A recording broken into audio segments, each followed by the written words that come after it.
This week, who still uses LiveJournal? If you do, you're going to want to hear this. More IoT devices are hacked and publicly shamed, but is this the right approach?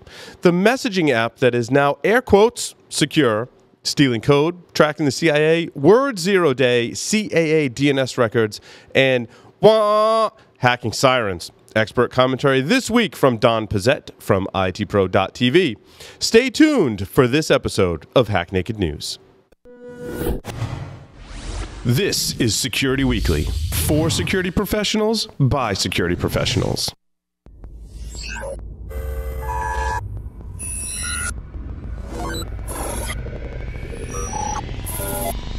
Broadcasting live from G-Unit Studios in Rhode Island, it's the show that brings you the security news each week. And despite popular belief, we do wear pants. It's Hack Naked News.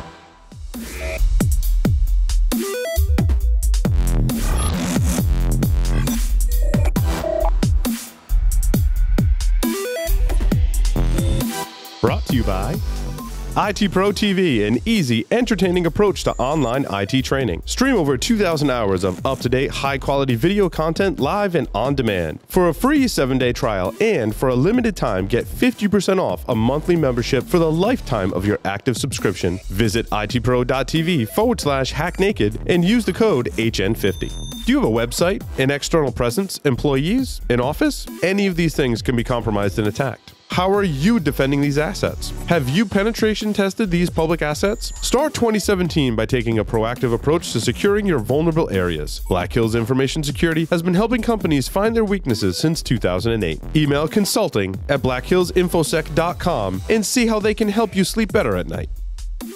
Welcome to Hack Naked News, episode 119 for April 11th, 2017. I'm your host, Paul Asadorian. With a quick announcement, itpro.tv's courses now include ITIL Managing the Lifecycle and Microsoft Hello for Business. You'd normally pay $85.70 a month or $857 per year, but we have a special offer for our listeners. For a limited time, get 50% off a monthly membership for the lifetime of your active subscription by visiting itpro.tv/hacknaked and use the code HN50. In the news for this week, the Russian-owned LiveJournal, that's right, a Russian company bought them in 2007, bans political talk and adds risk of spying. If you ever considered using LiveJournal, well, you just really shouldn't. Who uses LiveJournal anymore anyway? Recently, the Russian-owned LiveJournal has banned political solicitation, which can mean anything that criticizes the Russian government, as well as pro-LGBTQ discussions.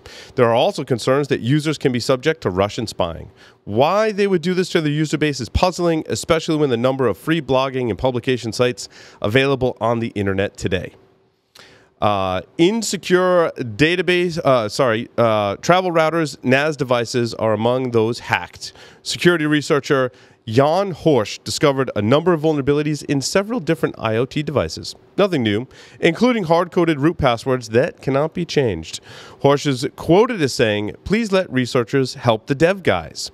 It's of the utmost importance that companies do bug bounty programs. Even if you give out the programs, just let them have a way to disclose the bugs without having to write 5 emails. It just takes too much time for independent researchers, and it's not possible.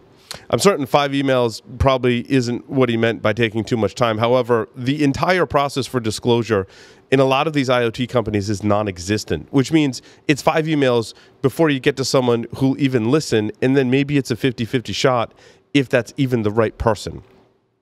Clearly, we have our work cut out for us to raise awareness in circles outside of our own for IoT device security. Signal is a popular so-called secure messaging app. The encryption protocol was developed, of course, by Open Whisper Systems and is used by millions. It can be found in Signal's own app, and it is what's used in WhatsApp and Facebook's Messenger secret conversation mode and Google's Allo encrypted messaging service. Researchers recently uncovered 6 flaws which have been privately disclosed and fixed. The researchers were also quick to point out that the Signal codebase has not undergone much public scrutiny in terms of security, which is often the downfall of many software applications, especially those implementing encryption. The good news is the bugs are fixed, and hopefully we see a bug bounty program in the future for the Signal application. A computer engineer has been charged with theft of proprietary code. Jianquan Zhang of California has been arrested and charged by a U.S. federal court with stealing trade secrets from his employer. Get this, a New York financial services firm. The DOJ release says that between March 16th and March of 2016 and March of 2017, Zhang stole over 3 million files of confidential data and computer code, including the company's source code for algorithms for trading models and trading platforms.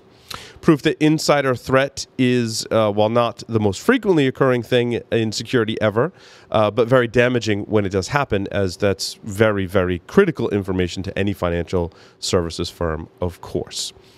Hackers have reported as setting off 156 tornado sirens over a dozen times. Last Friday and early Saturday morning, hackers set off 156 emergency sirens in and around the city of Dallas, Texas. The system was shut down entirely after confirming there was no actual emergency. We don't know who, and we don't know how, which is kind of pointless in covering the story, except that it must have been interesting hearing all of those sirens go off all at once over and over again. But city officials have confirmed that the system was, in fact, compromised. Hopefully we have more details as they emerge. The CIA has been tracked to 40 hacks around the world. Symantec has reported that spying tools and operational protocols detailed in the recent Vault 7 leak have been used in cyber attacks at least 40 targets in 16 different countries by a group called that they dubbed Longhorn. Longhorn has been active, according to Symantec, since at least 2011 and has infiltrated targets in government, financial, telecoms, energy, aerospace, education, and natural resource sectors. Typically, these were all in Middle Eastern, European, Asian, and African countries, although one computer was briefly infected in the United States. And they're making a big stink about the one computer that was in the United States because it's actually illegal for the CIA to do that. DNS records will help prevent against SSL certificates and misuse.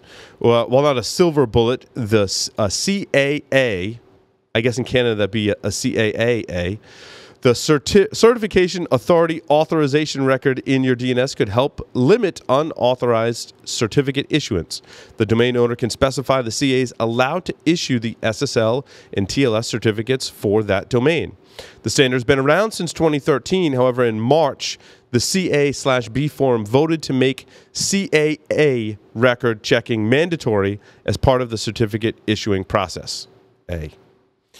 Attackers are using a word 0-day in the wild. Malware that was found in the wild, including a banking Trojan dubbed Dridex, has been found exploiting a 0-day vulnerability in Microsoft Word.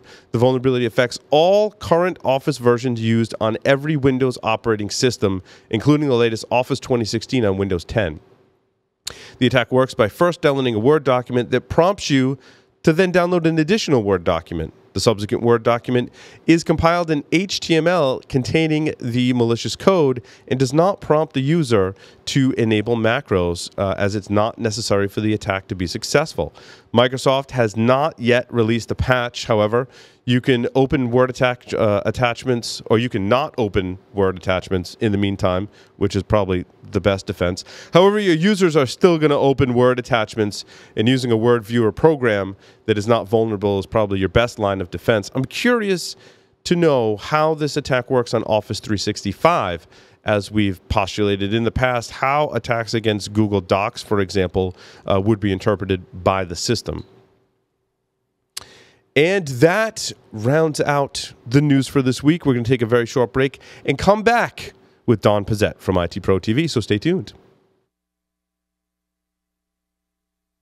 Has your network been breached? Cybereason can help you answer this question. Cybereason products hunt for threats within your network and eliminate them in real time. To Cybereason, real time means within seconds. Founded by former military hackers who don't play by the rules, they've built this experience into their platform. Harness ingenuity and imagination, not just code, to defeat attackers. Cybereason. Disrupt the adversary and let the hunt begin.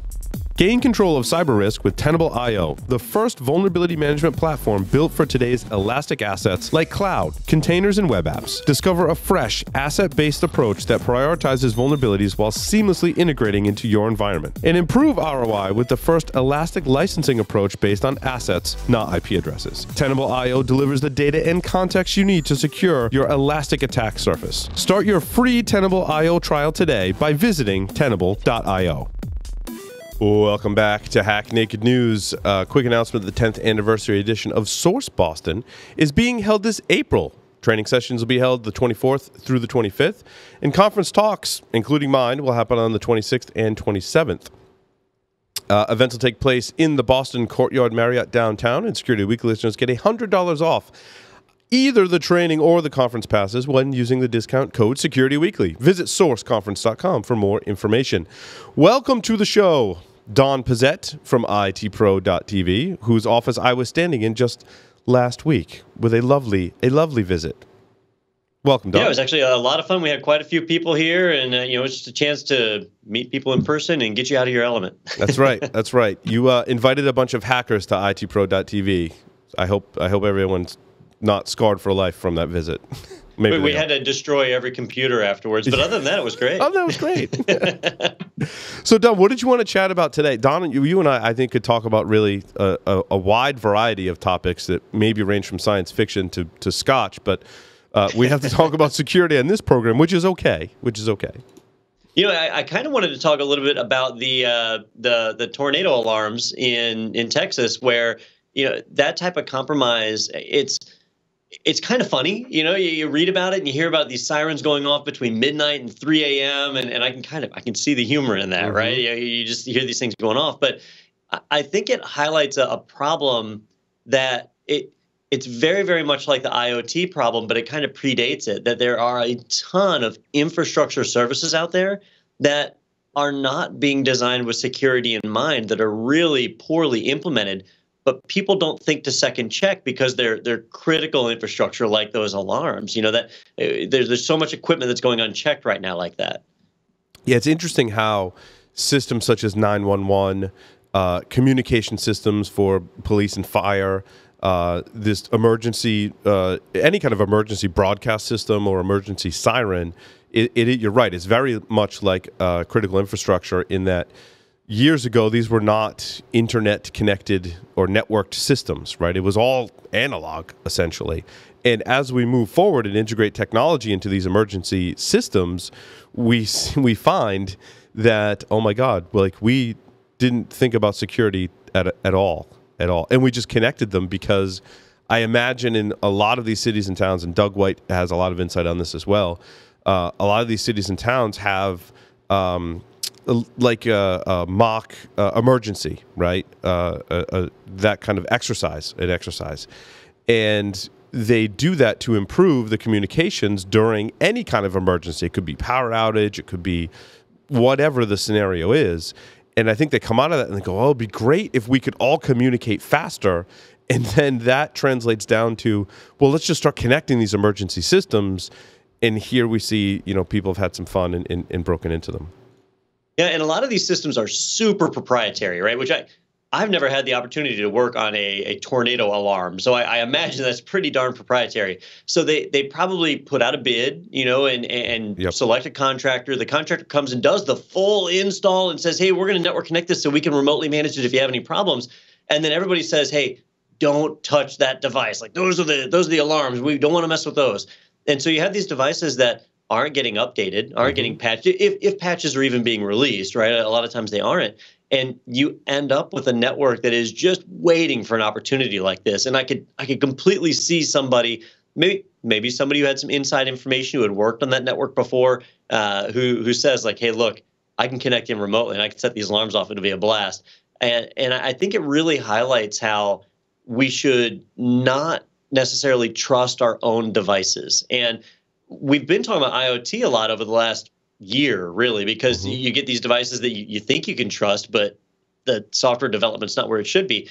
Well, here we're seeing what are likely $100,000 or $1 million devices and equipment and infrastructure that's put in place that hasn't really seen any more attention than the IoT devices have that you get for $50 off of Amazon.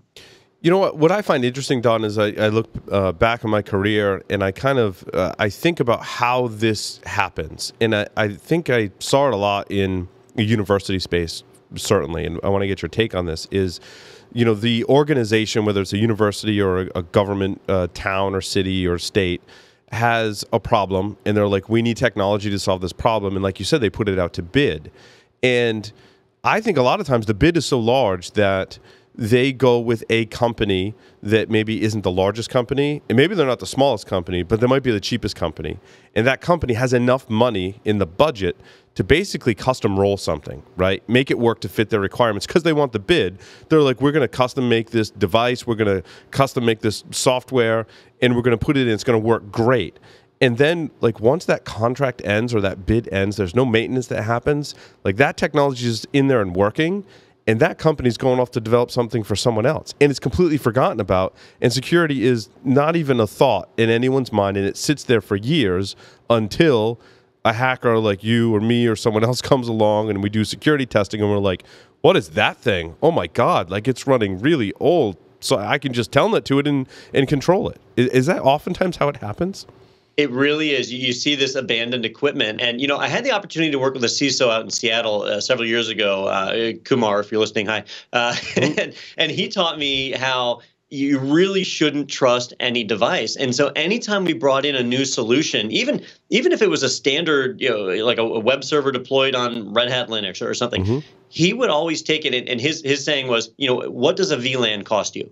Cost you nothing, right? VLANs they're virtual. They don't cost you a dime. And so every solution was in its own VLAN. And then he did that because once it was isolated like that, it was easy for us to monitor it. So we could see the traffic going in and out and recognize it was using non-secure protocols. But on top of that, we could control the traffic. You could do rules and filters to control who was able to get to it. So did it make sense for an outside IP address to be able to get to the alarm systems for those tornado alarms? Probably not. Maybe the IPs of whoever developed that hardware, that would make sense, but these other ones, no. So those are things that if you just give blanket access to a device to get to the internet, you're opening yourself up to. And I think we're going to see more and more news stories like these, not just IoT, not just a door lock on a building, but bigger things like the electrical power grids and stoplights, other infrastructure services that are just not paid attention to. I also think it's a cultural shift. When I worked at university and would consult on projects such as this, where a vendor was coming in to provide a technology solution, and they would give me their requirements, and like, oh, we need all these ports open to the entire internet so we can manage it. And I'm like, whoa, wait. Like, why can't these devices talk back to you? Or now, as we fast forward, 10 years or whatever, we can have those devices talk back to the cloud. And how much better is that the management can happen? I think it also underscores not just how the management happens, but that there's some kind of maintenance agreement in place. And I think that's also kind of a cultural thing, that you're not just getting this appliance like a lamp or a light, and it's just going to sit there, stagnant and work until the day that it just keels over and dies, right? These are living, breathing systems. Maintenance has to be built into this project and reach a point where either you're getting new technology or some type of upgrade, and there needs to be a continuing plan for all of the technology used, especially in infrastructure such as this. Yeah, and I can't tell you how many times I've dealt with a vendor where they brought in a solution. They said, okay, our solution runs on top of Red Hat Enterprise Linux. All right, great. I love Red Hat. I can operate in that environment, no problem. And I start reading through their build instructions, and you get to step 20. Let's disable SE Linux. And you look at that and you're like, well, why are you doing that? Or let's disable the Windows firewall so this service can run. That doesn't make any sense. And they're working on providing a feature, and security is kind of a secondary thought. Versus us, if you're the one responsible for the network, security needs to be a higher level of thought. And when it's something like critical infrastructure, like those tornado alarms, I hear about that and I think, boy, that's critical infrastructure. They've got to guarantee that that's up and functional. And here, for a period of time, they had to shut the alarms off. Right. And that shouldn't happen. So that needs to be in the private sector, we have business impact analyses where you look and evaluate what's critical. In the public infrastructure like that, it can be life or death. It can be a big deal. So people need to be focused on that. And I also think what people need to focus on is resiliency. It's not necessarily security. And I think a lot of us will, go to a particular vendor like this and say, well, you need to be secure. Whereas we can approach it and say, how would you like to be more resilient, right? And I think that this case where the system was hacked, it's the same thing as if lightning were to strike one of these devices, or a car would to run into the pole that it sits on, or a fuse blow, some kind of electronics issue. It's all the same thing. It's all about being resilient. And security is one of those huge components, especially as we march forward and everything is connected.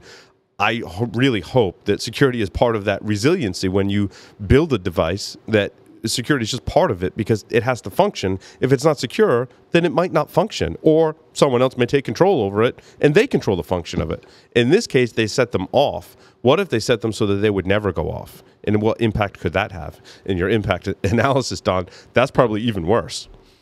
Yeah, what we saw was really a prank. Yeah. Right. Let's set off the alarms. But you're right. If they had stopped the alarms from going off, people could have been in real danger. Tornadoes, you do not get a lot of a warning. When a tornado comes, they come out of the blue. It's not like we have hurricanes in Florida, and it's easy for us to be casual about hurricanes because a week in advance that they're coming. But a tornado, that's serious stuff. So you've got to worry about that. Now, let's tie this into our other news article about the software engineer who stole all the source code, right?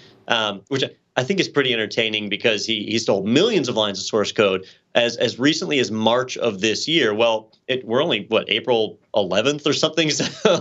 So basically, right up until this article was written, he's been stealing code. So what does that matter to us? And if he's a disgruntled employee and he leaves the company, or he's selling that source code off to someone else, someone could be spending the time to dig through that code and looking for vulnerabilities and weaknesses that can be exploited, and then finding their way in. So any proprietary systems that we develop internally, we need to be protecting that code. And just because you have a developer, it doesn't mean let's give them access to the whole code base. We've always got to do that principle of least privilege, right? Give people the access to the minimum amount of data to be able to perform their job, and make sure that we keep our intellectual property private, so that we don't expose those vulnerabilities. And hopefully we're fixing and closing those vulnerabilities as part of secure coding. But if that stuff leaks out, it is just another opportunity for people outside the organization to be able to get in. Absolutely. Don Pezet from itpro.tv helping out with this episode of Hack Naked News. Thank you everyone for listening and watching to this episode, and we'll see you next time.